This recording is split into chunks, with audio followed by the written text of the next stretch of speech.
ma vie d'entrepreneur à Istanbul.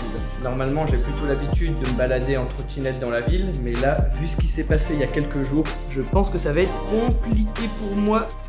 Qu'est-ce qui s'est passé? Comment c'est possible? Heureusement que c'était pas pendant que je conduisais. Je me suis posé prendre un Menemen et je me suis retrouvé avec le manche dans les mains. Donc on va faire tout ça à pied.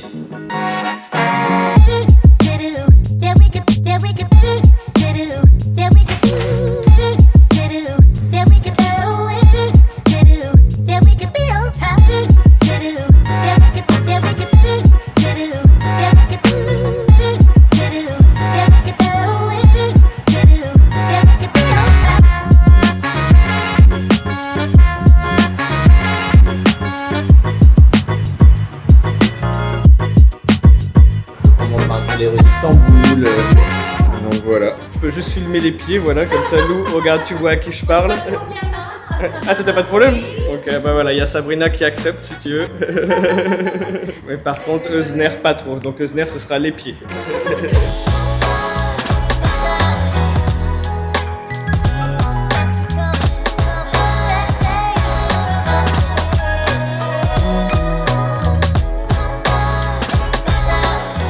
Donc là, comme chaque matin, je fais un petit peu le tour des salles d'opération et je vérifie. Et Leiden. Les patients sont en consultation avec le docteur. Et donc bah, moi je fais un petit peu le tour, voir si tout va bien, si les salles sont prêtes.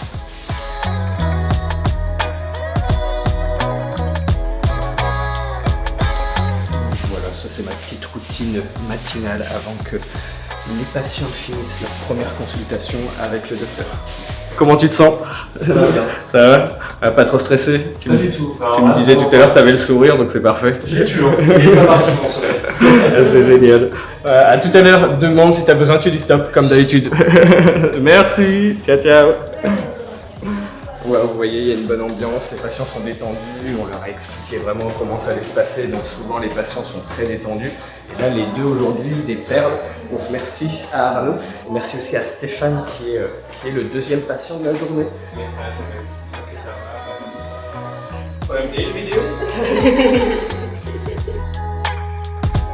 J'ai fait un peu le tour des équipes, les patients sont dans la salle d'opération, ils vont commencer l'intervention. Donc là je vais répondre à quelques petits messages et ensuite on va aller manger un petit truc. Donc c'est à ce moment-là que je vérifie toutes les tâches que j'ai à accomplir. Je regarde dans mon agenda ce que je dois faire pour la journée. Ensuite je prends le temps de répondre à tous mes messages, les messages que j'ai reçus la veille et les messages du matin, que ce soit de l'équipe, des patients ou des contacts qui veulent des renseignements sur la greffe de cheveux. Ensuite je quitte la clinique, je dis au revoir à l'équipe. Je vais remettre mon filtre ND. Parce que quand on part à l'extérieur, je suis tout cramé, il y a trop de soleil à Istanbul. Oh.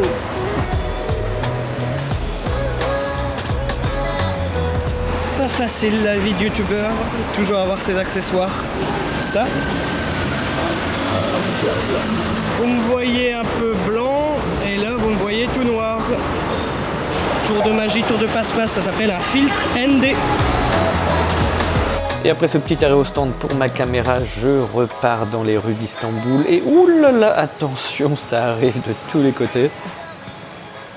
Et donc là je vous ai menti, je ne vais pas manger tout de suite parce qu'on a fait un petit inventaire avec une de mes employées et il manque quelques shampoings, quelques petites choses pour la clinique. Donc je vais aller au dépôt rapidement, je retourne à la clinique et après seulement on va manger. Et oui, c'est ça la vie d'un entrepreneur à Istanbul. Toujours occupé, faire des allers-retours.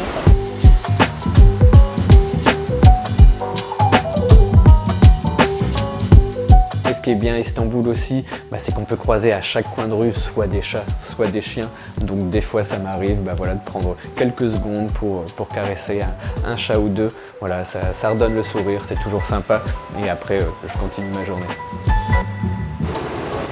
Là derrière moi c'est l'arbre où il faut être à chaque fois très prudent quand on passe en dessous parce qu'il y a toujours plein de pigeons et donc des fois on peut avoir des mauvaises surprises.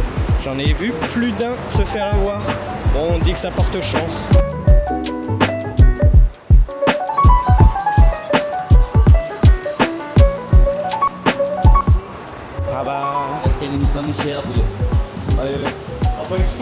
Pierwszyła.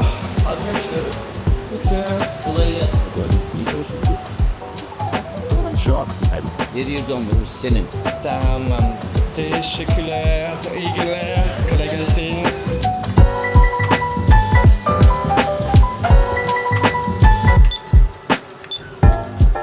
Donc là on est au niveau du bâtiment où il y a notre dépôt. C'est parti. Parce qu'on a des énormes cartons et on peut pas mettre tout ça dans notre clinique actuelle, d'où le nouveau complexe qu'on va aller voir dans quelques minutes. Je vais faire du stock, shampoing, kit de lavage, etc. Et ensuite retour à la clinique. Je vais vous faire aussi profiter de la vue du dépôt.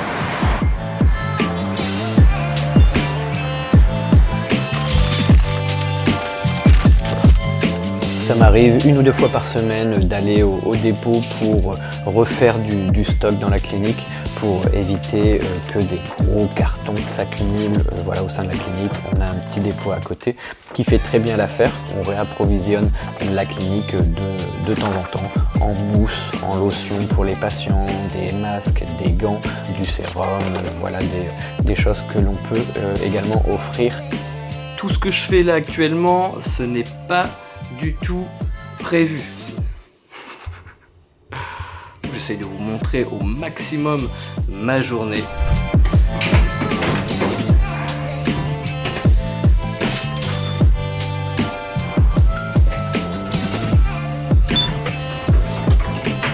Je vais ranger la caméra parce que j'aurai plus de main pour la tenir. Donc on se retrouve à la clinique. Voilà, je suis sorti de la clinique, j'ai déposé tout ce que je devais faire, mais au final, je n'ai pas mon micro. Je l'ai oublié au dépôt, au 7e, on est reparti. Et c'est en retournant au dépôt que j'ai réalisé qu'il y avait une vieille cabine téléphonique sur le chemin. Et est-ce qu'il va encore? Ah oui, il y a une tonalité.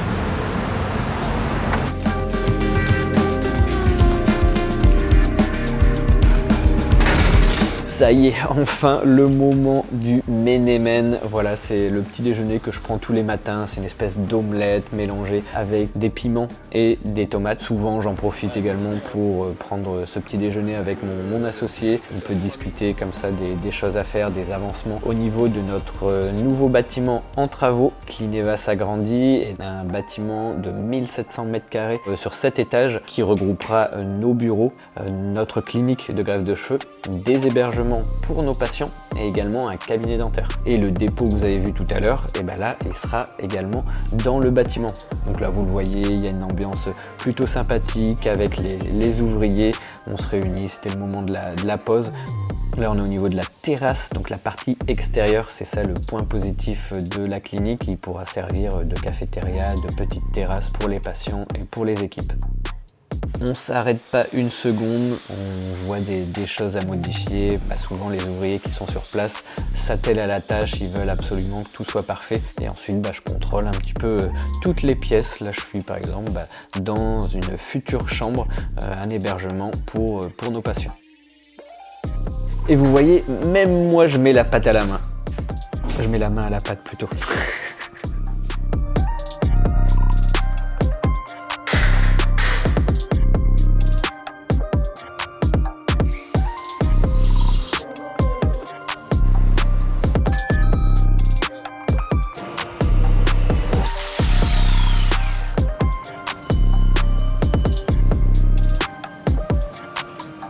Après le contrôle du building et de l'avancée des travaux, direction le métro pour retourner au niveau de nos bureaux dans les Trump Towers. Et comme vous pouvez le voir, on fait toujours des petites rencontres sympathiques quand on utilise les transports à Istanbul.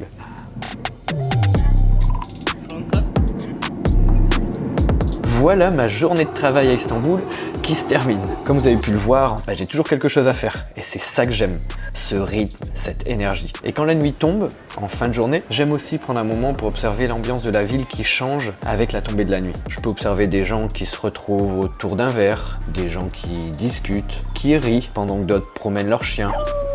Ouf, ouf. C'est un rappel que malgré un quotidien bien rempli, il faut parfois juste savoir ralentir et profiter de l'instant. Merci d'avoir passé cette journée avec moi. Si vous êtes encore là à ce moment de la vidéo, n'hésitez pas à mettre le pouce gris en l'air, à vous abonner si ce n'est pas déjà fait et à me dire en commentaire ce que vous aimeriez découvrir dans mes prochaines vidéos.